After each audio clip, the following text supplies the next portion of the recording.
Welcome to my 5 episode series on why students get rejected. Interview में कुछ students reject हो जाते हैं, कुछ बार बार रिजेक्ट होते हैं और कुछ स्टूडेंट पहली बार सिलेक्ट हो जाते हैं। क्या डिफरेंस है, क्यों लोग रिजेक्ट होते हैं? मैं 5 एपिसोड्स में 5 जो कॉमनली गलतियां करते हैं स्टूडेंट्स कैंडिडेट्स जॉब इंटरव्यूज़ में जाके वो डिस्कस करूँगा। आज पहला एपिसोड है जिसमें मैं आपसे बात करूंगा। बहुत इम्पॉर्टेंट एक रीज़न है रिजेक्शन का, वो है communication skill. Lack of communication is the most important reason for rejection.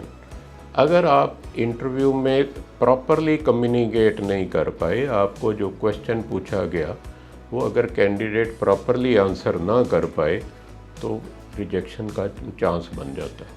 तो आइए समझे ये कौन सी मिस्टेक्स हैं। इंटरव्यू में जब आप पहुंचे तो आपने कई बार कुछ कैंडिडेट बहुत फास्ट बोलते हैं और कुछ बहुत स्लो बोलते हैं, दोनों गलत है। तेज़ बोलेंगे तो अल्टीमेटली बैंकर बनेंगे, कस्टमर को कुछ नहीं समझ में आएगा तो इंटरव्यूअर आपको रिजेक्ट कर देगा। तो ना बहुत तेज़ फास्ट बोलना, ना स्लो बोलना, आराम से बोलना है जो सामने वाले के समझ में आए, एक ऑप्टिमल स्पीड से बोलना। नंबर 2, जो इंटरव्यूअर क्वेश्चन पूछे उसको ध्यान से सुनना। एक्टिव लिसनिंग एक बहुत इंपॉर्टेंट सॉफ्ट स्किल है बैंकर की। कस्टमर आपसे बैंक में क्वेश्चन कोई पूछेगा, सेविंग अकाउंट खोलना है, उसके फीचर बता दीजिए, करंट अकाउंट का फॉर्म दे दीजिए। अगर आप सुनेंगे नहीं ढंग से तो आंसर कैसे करेंगे?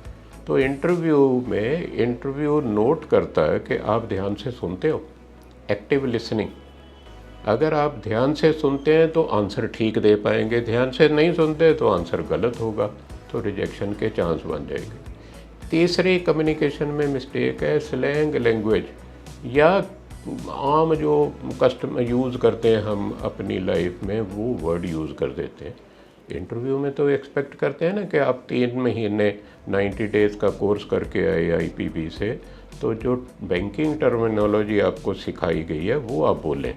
तो इंटरव्यू में कैजुअली आंसर नहीं करना, स्लैंग लैंग्वेज नहीं यूज़ करनी, जो आपको 90 डेज़ के कोर्स में सिखाया गया वो टर्म्स यूज़ कीजिए। नंबर 4, क्लैरिटी होनी चाहिए। जो मैं कह रहा हूँ अगर आपको समझ में आ रहा है, इसको क्लैरिटी बोलते हैं। अगर मैंने कुछ बोल दिया आपको समझ में नहीं आया तो वो क्लैरिटी नहीं है। इंटरव्यू में आपने आंसर दिया, इंटरव्यूअर को समझ आया, उसने समझ लिया कि आप क्लैरिटी से बोलते हैं, आपके कम्युनिकेशन स्किल अच्छी है। अगर क्लैरिटी नहीं है तब रिजेक्शन के पूरे चांस होते हैं। Number 5, confidence. अब कुछ लोग बिल्कुल कॉन्फिडेंस शो नहीं करते, घबराहट शो करते हैं। कुछ लोग ओवर कॉन्फिडेंट हो जाते हैं कि मुझे कोई रिजेक्ट नहीं कर सकता, तो ये दोनों गलत है। ओवर कॉन्फिडेंस नहीं होना, घबराहट नहीं होनी चाहिए।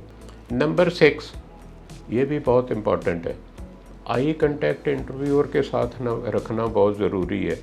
आपकी बॉडी लैंग्वेज होनी चाहिए प्रोफेशनल वाली, कैजुअल नहीं बैठना है इंटरव्यू में, स्ट्रेट बैठिए। आई कांटेक्ट इंटरव्यूअर के साथ रखिए और स्माइल ऑन दी फेस रखिए। अगर आप ये नहीं रख पाते तो आपका इम्प्रेशन गलत बनता है। फर्स्ट इम्प्रेशन बना सकते हैं आप इंटरव्यू में, अगर ये नहीं करेंगे, आई कांटेक्ट नहीं रखेंगे, पोस्चर अच्छा नहीं होगा, आपकी बॉडी लैंग्वेज कुछ और शो कर रही होगी, तो रिजेक्ट होने के चांस है। तो इन 6 चीज़ों का ध्यान रखिए तो कभी भी रिजेक्ट नहीं होंगे। पर अगर ध्यान नहीं रखेंगे, इग्नोर करेंगे तो रिजेक्शन का चांस बनता है। Hope you have understood this.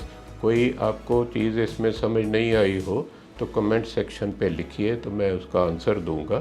Thank you for watching.